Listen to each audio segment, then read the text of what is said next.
Once upon a time, humanity stared up at the stars with nothing but dreams and a deep curiosity about what lay beyond the confines of Earth. The stars seemed like distant jewels, sparkling above, unreachable and mysterious.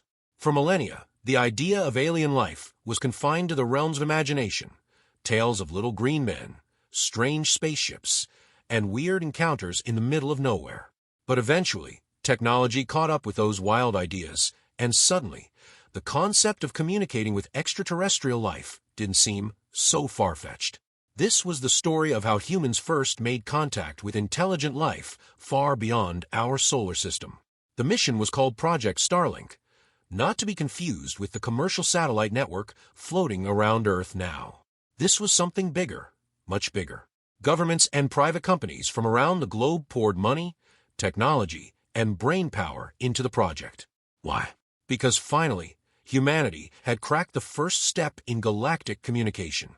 We had picked up signals, faint but unmistakable, from a star system thousands of light years away. The aliens were trying to say something, but what? That was the billion-dollar question. Dr. Lisa Kendall, the head scientist of Project Starlink, stood at the center of a control room in Houston, Texas, staring at the wall of monitors like they held the answers to the universe itself. Her team had been working day and night for months, decoding, analyzing, and reanalyzing the signals coming in from the distant system, which they had nicknamed Zeta 9. The system's sun was a white dwarf, and it had at least 5 planets in its orbit. One of those planets, Zenith, had the perfect conditions for life: oxygen, water, and a gravity that wouldn't crush human bones into dust. It was on this planet that they had detected the signals. The signals themselves were strange, structured, repetitive, but not like any human language or code. It wasn't just noise. Dr. Kendall was convinced that it was intentional communication, and she wasn't alone. Governments and corporations were leaning hard on Project Starlink, hungry for results, for that first meaningful contact with another species. Humanity wanted answers. Were we alone? What was out there? And more importantly, for some of those money-hungry corporations, was there anything valuable? The first step had been the hardest, figuring out what they were saying. Dr. Kendall's team had built powerful AI systems to try and crack the code, but the language of Zeta 9's inhabitants didn't follow human logic. It wasn't structured like any of Earth's thousands of languages. It wasn't binary, like computer code. The signals had no easily identifiable patterns, and yet they weren't random either. The only thing the team was sure of was that they were receiving the same message over and over again, which meant that whoever, or whatever, was sending it, was trying to make contact. As weeks turned into months, frustration in the control room grew. Every new algorithm, every fresh approach seemed to hit the same brick wall. What were they missing? Dr. Kendall refused to accept failure. "They're talking to us," she would say, pacing back and forth like a woman possessed. "We just have to figure out how to listen." One night, when most of the crew had gone home to grab a few hours of sleep, Dr. Kendall sat alone in the control room, eyes bloodshot from staring at screens too long. She was absent-mindedly fiddling with her wedding ring. Her wife had left her 2 months ago, fed up with being second to those damn aliens. She couldn't blame her, really. The obsession was real, but there was no time for personal life when you were on the verge of the greatest discovery in human history. Suddenly, a soft chime rang out from one of the terminals. At first, Dr. Kendall didn't even notice it, but then the chime repeated itself, louder this time, and her eyes snapped toward the monitor. One of the AI programs was flagging something, a pattern buried deep within the signal, something that no one had caught before. Her heart skipped a beat. "What the hell?" she muttered under her breath, rushing over to the console. She pulled up the data, hands flying across the keyboard as she tried to isolate the anomaly. There it was. Buried deep within the noise, repeated over and over again, was a simple sequence of pulses. Short, long, long, short. Over and over again. It was nothing like Morse code, but it was undeniably intentional. Someone out there was talking, and they were using math. Kendall's mind raced as she realized what she was seeing. Mathematics, the one universal language. No matter where you came from the universe, 2 + 2 would always equal 4. Numbers didn't lie. If you wanted to communicate with a completely alien species, math was a logical starting point. Dr. Kendall didn't sleep that night. She worked feverishly, feeding the new data into the AI systems, adjusting the algorithms, and watching in awe as more patterns emerged from the noise. By the time her team arrived the next morning, the room was buzzing with activity. The impossible was happening. They were deciphering the first message from an alien civilization. It took days to fully decode it, but the excitement in the air was palpable. The message, when it was finally translated, was breathtakingly simple. We see you. Do you hear us? We hear you, Dr. Kendall whispered under her breath, a grin spreading across her face. We fucking hear you. That was the beginning. The message was the spark that set off a chain of events unlike anything humanity had ever experienced. The Zeta-9 civilization wasn't just aware of us. They were actively trying to communicate. Over the next few weeks, the messages continued, each one more complex than the last. The aliens seemed eager to teach us, to share their knowledge. They sent detailed instructions on how to build more advanced communication devices, which allowed for faster and more efficient exchange of data. It was as if they were holding our hands, guiding us along like children learning to walk. Humanity responded in kind. Dr. Kendall's team crafted their own message, carefully encoding it in mathematical formulas and symbols, sending it back across the void to Zeta-9. The message was simple. We hear you. We want to learn. And so, the dialogue began. Weeks turned into months, and the communication between Earth and Zeta-9 grew more sophisticated. The aliens, who had yet to reveal their physical form, shared vast amounts of knowledge with humanity. They taught us new methods of energy production, materials science, and even medicine. It was a treasure trove of technological advancement, the likes of which humanity had never seen. But with all the good came the inevitable bad. Not everyone on Earth was thrilled about the contact. Some feared the Zeta-9 civilization, warning that humanity was playing with fire. Conspiracy theorists claimed the aliens were manipulating us, preparing to invade or enslave the human race. Religious groups declared the communications to be the work of demons or false gods.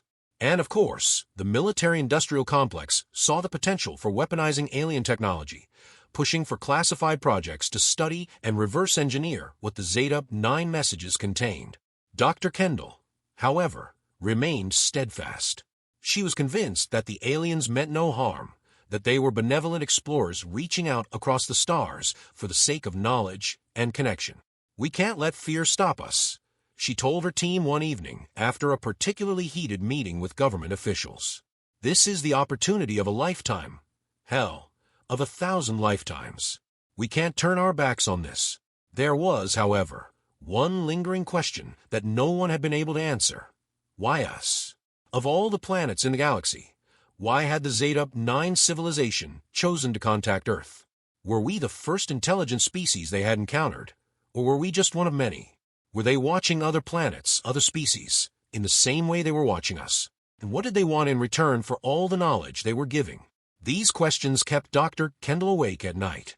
The messages from Zeta-9 were helpful, sure, but they were also one-sided. The aliens didn't seem particularly interested in learning about humanity. They were more focused on teaching us. It was almost as if they had a specific agenda, a reason for helping us that they weren't sharing. And so, humanity stood at a crossroads, faced with the biggest questions it had ever encountered. The stars had opened up, and the universe had answered our call. But what came next? How do you negotiate with beings from another world? How do you make sure that the exchange of ideas is truly mutual?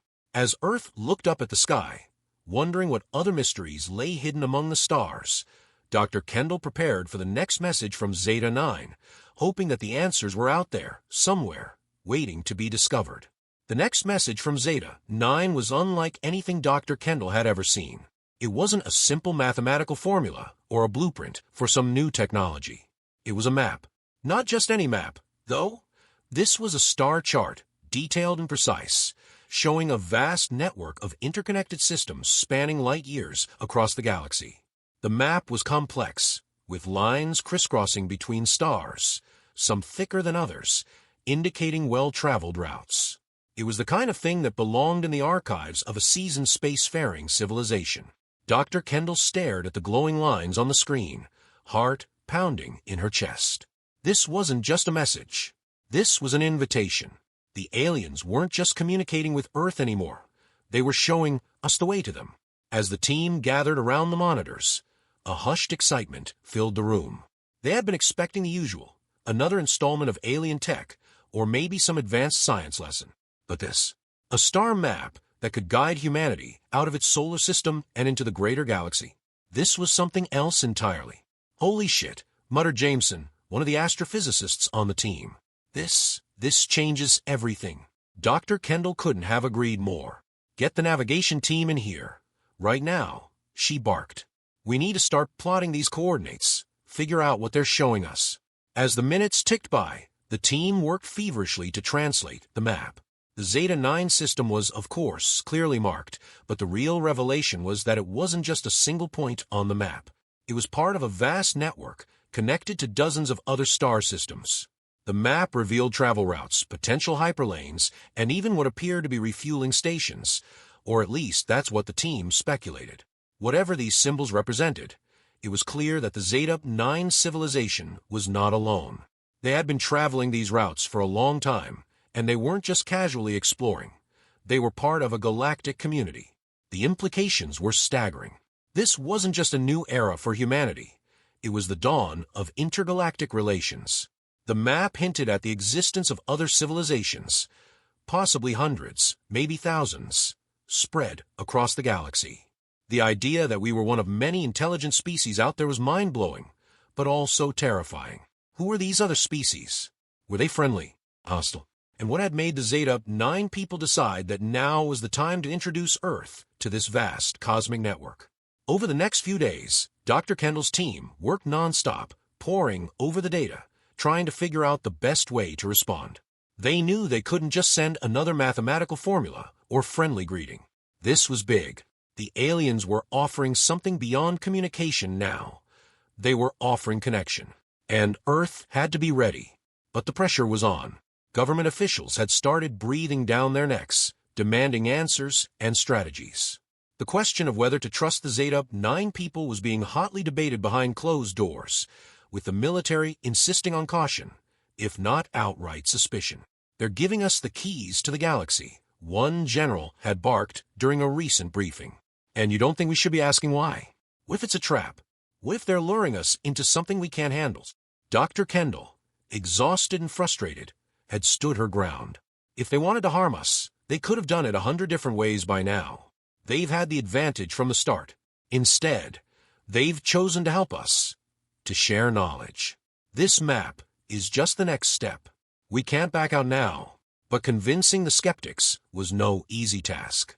Behind the scenes, there was growing concern that the Zeta-9 civilization's motives weren't as pure as they seemed. Some argued that humanity was being manipulated, that the technology and knowledge being shared was part of some grander scheme.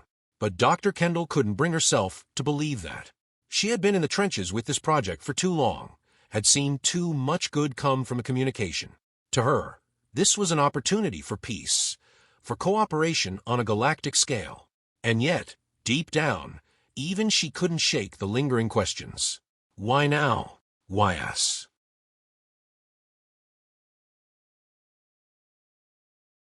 As Earth's leaders deliberated, Dr. Kendall's team pressed on with their work. They analyzed the map, identifying key points that could be within reach of humanity's most advanced spacecraft. Some of the stars on the map were known to Earth's astronomers, but many were not. The team worked to chart possible paths that could be followed by future missions, theorizing about the kind of propulsion systems that would be required to make such journeys feasible. And then, one day, the message they had been waiting for arrived. The Zeta-9 people had sent another transmission, this time much more straightforward than anything they had received before. There was no complicated math, no cryptic symbols, just a short, simple message, encoded in the same language they had spent months deciphering. Come to us. That was it. 3 little words that sent shockwaves through the entire project. The aliens weren't just showing us the way. They were inviting us to their world. The debates intensified. The governments of the world were split. Some wanted to send a diplomatic mission, eager to see what the Zeta-9 people looked like, to meet them face to face and establish formal relations. Others were more cautious, wanting to wait, to gather more information before taking such a huge step. And as always, there were those in the military who saw the invitation as a potential threat, demanding that Earth bolster its defenses before making any moves. Dr. Kendall was torn. On the one hand, she wanted nothing more than to go. She had been at the forefront of this project from the beginning. It was her life's work, and the idea of being part of the first human expedition to an alien world was beyond tempting. But on the other hand, she understood the risks. Earth wasn't exactly prepared for intergalactic diplomacy. They had barely scratched the surface of understanding the Zeta-9 people, let alone any of the other civilizations that might be out there. The problem was, there was no manual for this kind of thing, no protocol for how to handle a situation like this. Humanity was venturing into uncharted territory, both literally and figuratively. The decision was finally made. Earth would send a small, highly specialized team on a reconnaissance mission to Zeta-9. The mission would be simple: establish contact, gather intelligence, and report back. It wasn't exactly a first contact mission, since that had technically already happened, but it was the first time humans would be meeting the aliens face to face. Dr. Kendall was, of course, at the top of the list to lead the mission. She had been the driving force behind the project from the start, and there was no one more qualified to be Earth's ambassador to the stars. But the pressure was enormous. Failure wasn't an option, and there was no telling what awaited them on Zenith. As the preparations began, Dr. Kendall couldn't shake the feeling that this mission was bigger than anyone realized. The Zeta-9 people had shared so much with humanity already, but they had also held a lot back. There was still so much they didn't know about the aliens, about their culture, about their true intentions. But one thing was clear: this was a turning point for humanity, the first step into a larger galaxy. And Dr. Kendall was about to lead the way. The spacecraft, Endeavour, was one of the most advanced ships ever built by human hands. Using the alien technology that the Zeta-9 people had shared, it was capable of faster-than-light travel, something that had been impossible just a few years earlier. The journey to Zeta-9 would still take weeks, but that was nothing compared to the years, if not centuries, that it would have taken using conventional human technology. The crew was small, just 6 people, hand-picked for their expertise in various fields. Dr. Kendall, of course, was in charge, leading the team of scientists, engineers, and diplomats who would represent Earth in this historic mission. As they strapped into their seats and prepared for launch, the weight of the moment was palpable. This was the culmination of years of work, of decades of dreaming, of centuries of wondering if we were alone in the universe. The engines roared to life, and the Endeavour lifted off, breaking through Earth's atmosphere and into the cold, dark vacuum of space. For the first time in human history, a spacecraft was leaving the solar system, bound for another world, another civilization. As the ship sailed through the stars, Dr. Kendall found herself staring out at the endless expanse of space, her mind racing with possibilities. What would they find when they arrived at Zeta-9? Would the aliens greet them as friends, as partners in a new galactic era? Or were there darker motives at play, hidden beneath the surface of their seemingly benevolent actions? Only time would tell. The Endeavour glided through the void, its sleek, silver hull cutting through space like a knife. The hum of the engines was a comforting, rhythmic thrum that permeated the ship, almost soothing in its consistency. Outside, stars whizzed by in streaks of light as they hurtled toward their destination, Zenith, the alien homeworld in the Zeta-9 system. Dr. Kendall sat in her private quarters, staring at the map of their journey displayed on a small screen in front of her. Every dot on the screen represented a system they passed, each one a possible home to some unknown species, waiting in the vastness of space. The scale of it all made her head spin. Humanity had been stuck on one tiny rock for so long, and now they were out here, mingling with the stars. It was surreal. She leaned back in her chair, rubbing her temples. It wasn't just the magnitude of what they were doing that weighed on her. It was a responsibility. All eyes on Earth were fixed on this mission. One wrong move, One misunderstanding with the Zeta-9 civilization, and it could spell disaster. Sure, the aliens had been friendly so far, but Kendall knew better than to take that at face value. History had shown over and over again that the first signs of peace could easily lead to conflict. Her thoughts were interrupted by a soft chime at her door. It slid open with a hiss, revealing Commander Neil Carson, the ship's pilot and second-in-command. He was tall and lean, with a weathered face that showed the years of experience under his belt. "Lisa, you should get some rest," he said, stepping into the room with an air of calm confidence. "We're still weeks away, and you've barely slept since we left Earth. It's not going to do anyone any good if you burn out before we even get there." Dr. Kendall offered a tired smile. "You're starting to sound like my mother, Neil." "Yeah, well, your mother's probably right. Get some sleep. The stars will still be there when you wake up." She nodded, knowing he was right, but sleep wasn't something that came easily these days. Her mind was constantly buzzing with questions, theories, and worries about what they might encounter on Zenith. What did these aliens look like? How did they live?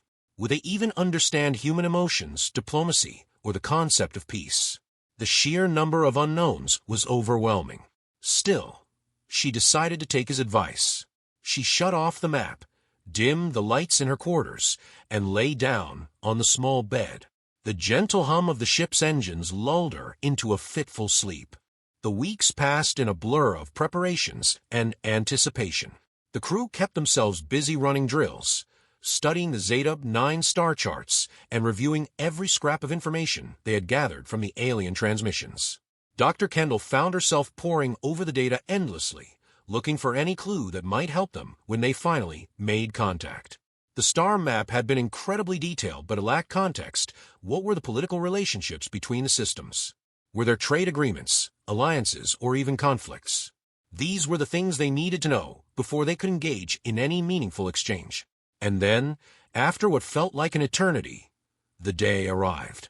Zenith loomed ahead of them, a swirling mass of blues, greens, and whites that bore an eerie resemblance to Earth. The planet's atmosphere shimmered as light from the distant white dwarf star caught the clouds, casting an ethereal glow over the surface. The crew gathered on the bridge, watching the view screen as the planet grew larger in front of them. There was a hushed silence, a collective breath held in anticipation of what was to come. "We're entering orbit," Commander Carson announced, his hands steady on the controls as the ship adjusted its trajectory. Dr. Kendall stood at the front of the bridge, staring out at the alien world with a mixture of awe and trepidation. They had made it. They were here. "Any signs of life?" she asked, breaking the silence. Lieutenant Marks, the communications officer, scanned the readings in front of him. "I'm picking up a lot of activity down there. Energy signatures, some that don't match anything we've seen before. Looks like they've got some kind of city below us." "A city," Dr. Kendall repeated, her mind racing. This was it. Open a channel. Let them know we've arrived. Marks nodded, fingers flying over his console as he sent a carefully constructed message down to the surface. It was a simple greeting, translated into the mathematical language they had been using to communicate with the Zeta-9 people. The response came almost immediately. A series of pulses appeared on the screen, the alien language unmistakable. "They're welcoming us," Marks said, glancing at Dr. Kendall. "They want us to land." Her heart skipped a beat. "All right then, let's not keep them waiting." The Endeavor descended through Zenith's atmosphere with a grace that belied its size. The ship's hull glowed faintly as it cut through the thick clouds, emerging into a bright, sunny sky. Below them, the alien city sprawled out, a marvel of advanced architecture and technology. Towering structures reached toward the heavens, their sleek designs unlike anything seen on Earth. The city was organized in concentric circles, with a massive, gleaming spire at the center that seemed to pulse with energy. As they got closer, the details of the city came into focus. It was bustling with activity. Strange, flying craft zipped between the buildings, and figures moved along walkways and platforms suspended high above the ground. The aliens themselves, however, were still hidden from view. "We've got a designated landing spot," Carson said, guiding the ship toward an open plaza near the center of the city. The platform was large enough to accommodate the Endeavor, surrounded by tall, slender towers that gave the area an almost cathedral-like feeling. The ship touched down with a soft thud, and for a moment, no one moved. This was the moment they had all been waiting for, the first real, face-to-face meeting with an alien species. "All right," Dr. Kendall said, exhaling slowly. "Let's do this." The crew suited up in their specialized gear, designed to protect them from any unforeseen environmental hazards. The atmosphere on Zenith was breathable, but they weren't taking any chances.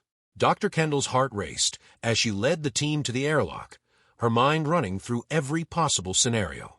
Would the aliens be humanoid? Would they understand body language? How would they react to seeing humans for the first time?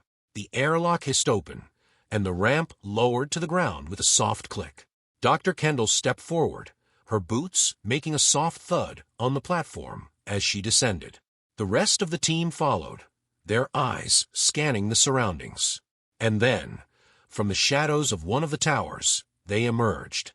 The aliens were tall, easily 7 feet or more, with sleek, elongated bodies covered in what looked like a smooth, metallic exoskeleton.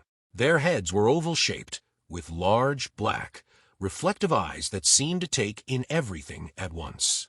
Their limbs were long and graceful, moving with an almost fluid motion as they approached the human team. Dr. Kendall's breath caught in her throat. They were beautiful in a strange, otherworldly way, like living sculptures made of metal and light. The lead alien, if that's what it was, stepped forward, raising one of its long arms in what appeared to be a gesture of greeting. The others stayed back, watching closely. For a moment, no one spoke. The humans and aliens stood facing each other, two species from different worlds, finally meeting for the first time. Then, in a voice that sounded both mechanical and melodic, the alien spoke. "We welcome you." Dr. Kendall blinked, stunned by the clarity of the words.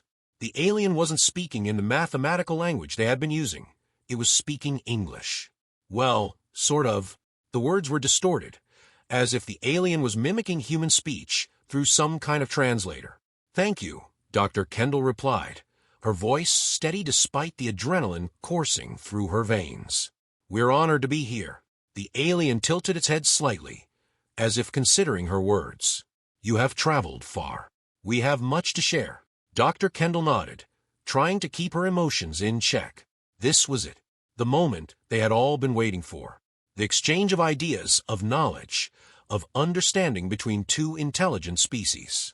"We're here to learn," she said, "and we have much to offer in return." The alien's large, reflective eyes seemed to focus on her for a long moment before it responded. "Then let us begin." The days that followed were a whirlwind of activity. The aliens, who referred to themselves as the Zhenar, were far more advanced than humanity had imagined. They had mastered energy manipulation, harnessing the power of their planet's core to fuel their cities and technology. Their society was built on a foundation of cooperation and shared knowledge, with an emphasis on sustainability and balance with their environment. Dr. Kendall and her team were given a rare glimpse into the inner workings of Zhenar civilization. The aliens were eager to share their technology, but they were also curious about humanity. They asked questions about Earth's history, culture, and scientific achievements, fascinated by the differences and similarities between the two species. There were moments of tension, of course. The Zhenar had a way of thinking that was almost incomprehensible to humans at times. Their concept of time, for example, was fluid. They didn't measure it in the same linear way that humans did. This made communication difficult at times, especially when discussing long-term projects or goals. But both sides were patient, determined to make the exchange work. As the days turned into weeks, Dr. Kendall began to realize that the Zhenar had a much deeper understanding of the galaxy than they had let on. They spoke of other species, of ancient alliances and conflicts that spanned thousands of years. They hinted at a greater network of civilizations, a galactic council of sorts that governed large portions of the galaxy. Earth, it seemed, was now on the radar of this vast, interstellar community. But with that knowledge came a sobering realization. humanity was far from being the dominant species in the galaxy. In fact, they were the newcomers, the infants of the galactic stage. The Zhenar had made it clear that while they were willing to help Earth, there were others out there who might not be so kind. "You must be cautious," the Zhenar leader had told Dr. Kendall during one of their many discussions. "There are those who do not welcome new species with open arms. The galaxy is vast, and not all are as peaceful as we are." It was a warning that stuck with Dr. Kendall long after the conversation had ended. The Zhenar had been generous, yes, but they had also been guarded. There was much they weren't telling the humans. Secrets about the wider galaxy, about the other civilizations that inhabited it. And as the Endeavor prepared to leave Zenith and return to Earth, Dr. Kendall couldn't shake the feeling that this was only the beginning. The galaxy had opened up to humanity, but it wasn't just a realm of discovery and wonder.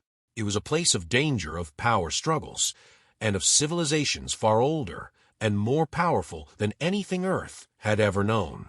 The future was uncertain, but one thing was clear. Humanity was no longer alone. As the Endeavor prepared to lift off from Zenith, the weight of everything they had learned settled heavily on Dr. Kendall's shoulders. She stood on the observation deck, gazing out at the alien city below, a sprawling metropolis that seemed to hum with life and energy.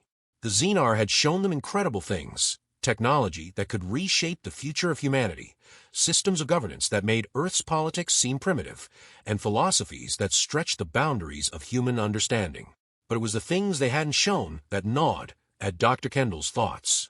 The veiled warnings about the wider galaxy, the vague allusions to hostile civilizations lurking beyond the Zhenar's territory, it all left her feeling uneasy. Humanity had taken its first steps into a larger universe, but those steps were tentative, and the path ahead was anything but clear. "Captain, we're ready to launch," Commander Carson's voice crackled over the intercom, pulling her from her thoughts. Dr. Kendall took one last look at the alien city, then turned and made her way to the bridge. The journey back to Earth would give her plenty of time to process everything they had learned, but even as she walked through the narrow corridors of the ship, she couldn't shake the feeling that this mission had raised more questions than it had answered. The Endeavor ascended from Zenith's surface, the city growing smaller and smaller until it was nothing more than a speck against the planet's vast landscape. The ship's powerful engines roared to life, propelling them back into the cold expanse of space, where the stars stretched out in every direction like tiny pinpricks of light. Back on the bridge, the crew was buzzing with excitement. The mission had been a resounding success. They had made contact with an alien species, exchanged knowledge, and were returning to Earth with more information and technology than they could have ever hoped for. But despite the palpable energy in the room, Dr. Kendall felt a creeping sense of unease. As the ship settled into its course back to Earth, she sat down at her console and pulled up the files they had received from the Zhenar. There was so much to go through. Blueprints for new energy systems, schematics for advanced propulsion technologies, and detailed reports on the Zhenar's history and culture. But the file that caught her eye was labeled simply, Galactic Relations. She opened it, her heart skipping a beat as she scanned the document. The Zhenar had told them about the Galactic Council, a governing body that oversaw much of the galaxy's political and economic interactions. But what the document revealed was far more complex and far more troubling than anything they had mentioned during their face-to-face meetings. The Council was made up of dozens of species, some of them far more advanced than the Zhenar. And while many of these civilizations were peaceful, others were not. The document outlined several factions within the Council, some of which had a history of aggression, expansion, and conflict. One particular faction, known as the Krael Dominion, stood out. They were described as ruthless and imperialistic, a species that had conquered entire systems and subjugated lesser civilizations in their quest for power. The Zhenar had carefully avoided any mention of the Krael during their discussions, but now it was clear why they had been so cautious. The Dominion was a major player in galactic politics, and their influence extended far beyond their own borders. They had a reputation for exploiting newly discovered species, using them as pawns in their endless power struggles. Dr. Kendall's stomach churned as she continued to read. The Zhenar had been right to warn humanity about the dangers lurking in the galaxy, but they had only scratched the surface. The document hinted at a web of alliances, rivalries, and conflicts that spanned thousands of years. Earth was stepping into a complex and volatile political landscape, and one misstep could have catastrophic consequences. As the days passed on the journey back to Earth, Dr. Kendall shared the information with her team. The mood aboard the Endeavour shifted from excitement to cautious apprehension. They had gone to Zenith with the hope of peaceful exploration and cooperation, but now it was clear that the galaxy was a far more dangerous place than they had anticipated. Commander Carson, ever the pragmatist, summed it up best during one of their late-night strategy sessions. "We're the new kids on the block," he said, leaning back in his chair and rubbing his temples. "And some of the older kids aren't going to be too happy about us showing up." "Exactly," Dr. Kendall agreed, scrolling through the endless pages of galactic history in front of her. "The Zhenar are part of a peaceful faction, but they're not the only ones out there. The Krael Dominion is just one example of what we could be up against." The team fell silent for a moment, the weight of the situation pressing down on them. They had accomplished their mission, but they had also opened a Pandora's box. Humanity wasn't just playing in its own backyard anymore. They were on the verge of entering a game that had been going on for millennia, with rules they didn't fully understand.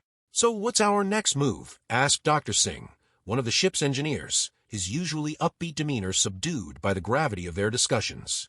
Dr. Kendall sighed, running a hand through her hair. "When we get back to Earth, we need to share everything we've learned. The world has to know that we're not alone out here, and more importantly, that there are threats we need to be prepared for." Carson nodded. "You know the military is going to want to weaponize this technology, right? Hell, they've probably already started. The second they get their hands on this data, it's going straight to the defense contractors." "I know," Kendall said, her voice heavy with resignation. "But we can't let fear drive us. The Zhenar offered us a hand, and we have to believe that there's a way to navigate this without turning it into an arms race." But even as she said the words, she knew it would be an uphill battle. Earth's leaders would see the Zhenar's technology as a way to gain an edge, not just against potential alien threats, but against each other. Old rivalries and conflicts would be reignited, this time with far more dangerous toys to play with. As the Endeavour drew closer to Earth, the crew began to feel the pull of gravity and the subtle shifts in the ship's systems as they prepared for re-entry. The planet loomed ahead, a blue and green marble suspended in the vastness of space. For a moment, Dr. Kendall allowed herself to appreciate the beauty of her homeworld, untouched by the galactic conflicts that now seemed so close. But that illusion wouldn't last much longer. Once they landed, the floodgates would open. The ship touched down with a soft thud at the landing site, and the crew was greeted by a flurry of activity. Scientists, government officials, military personnel, they were all there, eager to debrief the team and get their hands on the data. Dr. Kendall was whisked away to a secure briefing room, where a panel of high-ranking officials awaited her report. The room was sterile and cold, the air thick with the scent of tension and anticipation. She knew that what she said here would shape the future of humanity's place in the galaxy. The questions came fast and furious. They wanted to know everything: what the Zhenar looked like, what their technology could do, what their political structure was like. But the moment Dr. Kendall mentioned the Krael Dominion, the room fell silent. The officials exchanged nervous glances, their faces hardening with the realization that humanity was no longer just a small player in a big universe. "You're telling us there's an imperialistic alien faction out there, capable of conquering entire systems?" one of the generals asked, his voice laced with disbelief. "That's exactly what I'm telling you," Dr. Kendall replied, her tone firm. "And we need to be prepared. The Zhenar have been friendly, but they made it clear that there are others who won't be. We're stepping into a complex political landscape, and we can't afford to be naive." The general leaned back in his chair, his eyes narrowing. "Then we need to take action. We need to start preparing for the worst-case scenario." Dr. Kendall expected as much. "We need to be smart about this," she said, her voice rising slightly. "Yes, we need to prepare for potential threats, but we can't just assume that every alien civilization we encounter is going to be hostile. If we go into this with a militaristic mindset, We're going to escalate things before we even have a chance to understand them. And what would you have us do? Asked one of the diplomats at the table. Extend the olive branch to a species that might be planning to wipe us out. Kendall took a deep breath. I'm saying we need to approach this with caution, but also with an open mind. The Zhenar have offered us an opportunity to be part of something bigger, to learn, to grow. If we respond with fear and aggression, we'll squander that chance and possibly provoke the very war we're trying to avoid. The meeting ended without a clear resolution. The officials were split, some advocating for a cautious, diplomatic approach, while others pushed for immediate militarization of the Zhenar's technology. Dr. Kendall knew that the debates would rage on for months, if not years, but one thing was certain: humanity was no longer an isolated species. The galaxy had taken notice of them, and they would have to adapt quickly. As Dr. Kendall left the briefing room and stepped outside into the sunlight, she felt a strange mix of hope and dread. The Zhenar had opened the door to the stars, but what lay beyond was still shrouded in mystery. Would humanity rise to the challenge, forging new alliances and embracing the potential for cooperation? Or would fear drive them to repeat the mistakes of the past, plunging the galaxy into conflict once more? Only time would tell. Back aboard the Endeavour, now docked at the spaceport, the crew prepared for their next steps. There was talk of future missions, of deeper exploration into the galaxy, and of building on the fragile relationship they had established with the Zhenar. But for Dr. Kendall, the real work was just beginning. She had seen the potential for peace, for cooperation between species. But she had also glimpsed the darker side of the galaxy, the factions that would stop at nothing to assert their dominance. It was a delicate balance, one that would require careful diplomacy, patience, and a willingness to see beyond immediate fears. As she stood on the deck of the ship, watching the sun dip below the horizon, she couldn't help but wonder what the next transmission from the Zhenar would bring. Would be another gift of knowledge, or a warning of things to come. Either way, humanity's future was now irrevocably tied to the stars, and there was no turning back. Months passed since the Endeavour had returned to Earth, and in that time, the world had changed. Dr. Kendall had watched, often with a heavy heart, as the information and technology from the Zhenar was quickly absorbed by the world's most powerful governments and corporations.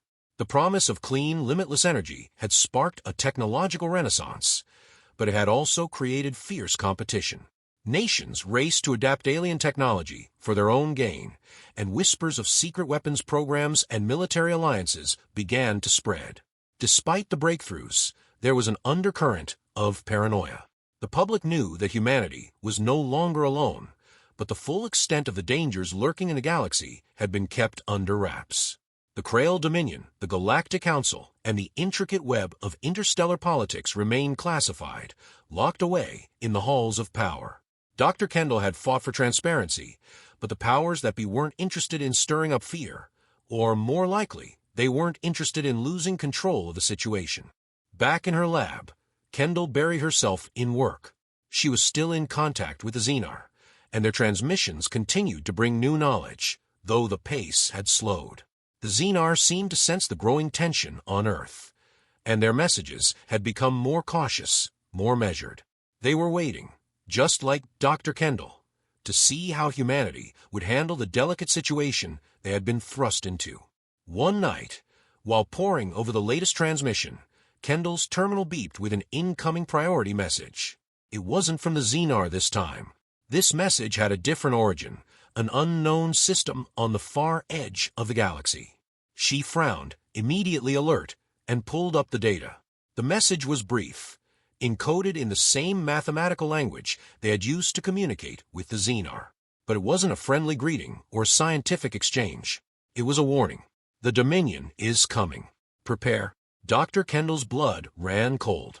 The Krael Dominion, an ancient, imperialistic faction that had conquered entire star systems, enslaving or destroying any species that stood in their way. The Zhenar had warned her about them, but she had hoped Earth would remain under the radar for a while longer. Apparently, that hope had been in vain. She wasted no time. Kendall rushed to notify her superiors, sending the encrypted message straight to the top levels of government. Within hours, the information had sparked a global crisis. Emergency meetings were held, military forces were placed on high alert, and plans for planetary defense were hastily drawn up. Earth was not ready for an alien invasion, certainly not from a force as powerful as the Dominion. The following weeks were a blur of frantic preparation. The Zhenar, once again acting as humanity's quiet benefactors, sent detailed schematics for planetary defense systems and strategies to counter the Krael's formidable fleets. But even with the Zhenar's help, Earth was still a vulnerable target. The Krael Dominion had thousands of years of experience in galactic warfare, and their technology far outstripped anything humanity, or even the Zhenar, could muster. Dr. Kendall spent those weeks working tirelessly, coordinating efforts to install the defense systems, advising government officials on the nature of the threat, and urging cooperation between rival nations.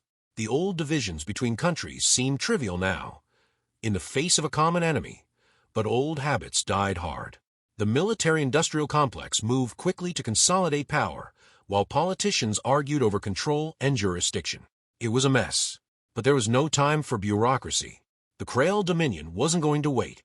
When the Dominion finally arrived, they didn't come with blaring alarms or massive fleets blotting out the sky. No, their arrival was much more subtle and far more terrifying. Their first act was to shut down Earth's satellite systems. In an instant, communication networks went dark, global positioning systems failed, and space-based defenses were rendered useless. Panic swept across the globe as people realized that the enemy was already at their doorstep, invisible and unstoppable. Dr. Kendall was in the command center when the reports started coming in. The Krael had sent small elite fleet, just a handful of ships, but each one was a technological marvel, equipped with weapons and defenses far beyond anything Earth had ever encountered. They weren't here to negotiate. They were here to show dominance, to make it clear that Earth had no choice but to submit. "We need to make contact," Kendall said, pacing the room as the government officials around her argued over military options. "We can't beat them in a fight. Our only chance is to talk to them, to find out what they want." The room fell silent. No one wanted to admit it, but they all knew she was right. The Krael Dominion hadn't wiped out Earth's defenses immediately, which meant they were offering a chance, however slim, at negotiation. Dr. Kendall was chosen to lead the diplomatic effort, not because she was a skilled diplomat, but because she was the only one who understood the complexities of galactic politics and the Krael's history. With the Zhenar's help, she crafted a message to the Dominion, hoping against hope that they would listen. The Dominion's response came swiftly. A single ship descended into Earth's atmosphere, landing in a remote area far from any population centers. It was an intimidating sight, sleek, black, and massive, hovering just above the ground like a predatory beast. The message was clear. The Krael didn't negotiate from a position of weakness. They wanted Earth to understand exactly who was in charge. Dr. Kendall and a small team of officials made the journey to the landing site, their hearts heavy with the weight of what they were about to face. As they approached the ship, a hatch opened, and from within, 3 figures emerged. The Krael. They were nothing like the Zhenar. The Krael were tall, their armor gleaming in the dim light, their faces hidden behind smooth, featureless helmets. Their movements were precise, controlled, and as they approached, Kendall could feel the overwhelming presence of their power. These were conquerors, and they had no reason to hide it. The lead Krael stepped forward, his voice a deep, resonant sound that seemed to vibrate through the air. "We are the Dominion," he said, his tone cold and imperious. "You will submit, or you will be destroyed." There was no pretense, no illusion of diplomacy. The Krael didn't care about Earth's culture, history, or potential. To them, humanity was just another species to be dominated or eradicated. Dr. Kendall stepped forward, forcing herself to meet the alien's gaze, even though she couldn't see its eyes behind the helmet. "We're willing to negotiate," she said, her voice steady despite the fear clawing at her insides. "We don't want conflict. We want peace." The Krael didn't respond immediately. They simply stood there, their imposing presence filling the silence. Finally, the lead Krael tilted its head slightly, as if considering her words. Peace is a luxury afforded to those with strength, the Krael said. You have none. Your world is insignificant, but we are not without mercy. If you surrender now, we will spare your people. You will serve the Dominion, as many before you have. Resist, and you will cease to exist. The words hit like a hammer. Kendall had known this was coming, but hearing it out loud made the reality all the more crushing. Earth had no choice. The Krael Dominion wasn't offering peace. They were offering servitude. The galaxy's great powers weren't interested in alliances or cooperation. They wanted control, and they would stop at nothing to get it. Dr. Kendall's mind raced. The Zhenar had warned them of this, but now that it was happening, it felt unreal. She couldn't let Earth fall into the hands of the Krael, but the alternative was even more unthinkable. They couldn't fight back, not with the limited resources and technology they had. And then, as if sensing her despair, the lead Krael spoke again. We will give you time to decide, it said, turning to leave. But know this. The Dominion does not wait long. You will make your choice soon. With that, the Krael retreated back into their ship, leaving Dr. Kendall and her team standing in the dust, the weight of the galaxy pressing down on them. In the days that followed, the world's governments scrambled to come to terms with the Krael's demands. Some argued for resistance, but most knew it was futile. The Zhenar continued to offer guidance, but even they admitted that the Krael were beyond their ability to stop. Humanity was on the edge of the abyss, and the future had never been more uncertain. Dr. Kendall, exhausted and disillusioned, sat alone in her office, staring out at the night sky. The stars that had once represented endless possibilities now felt like distant, indifferent witnesses to humanity's fate. The dream of peaceful galactic exploration had crumbled into the harsh reality of survival in a dangerous universe. A chime echoed through her office, pulling her from her thoughts. It was another transmission, but this time it wasn't from the Zhenar. It was from a different source, one she hadn't seen before. Her heart pounded as she opened the message. The symbols were unfamiliar, the language unlike anything she had encountered. But the intent was clear. You are not alone. Hope flickered in her chest, a tiny spark in the overwhelming darkness. Somewhere out there, beyond the Krael and the Zhenar, another force had taken notice of Earth. Whether it was friend or foe, she didn't know. But it was something. The galaxy was vast, full of secrets and dangers beyond imagination. But for the first time since their return from Zenith, Dr. Kendall felt a glimmer of hope. The fight wasn't over. It had only just begun.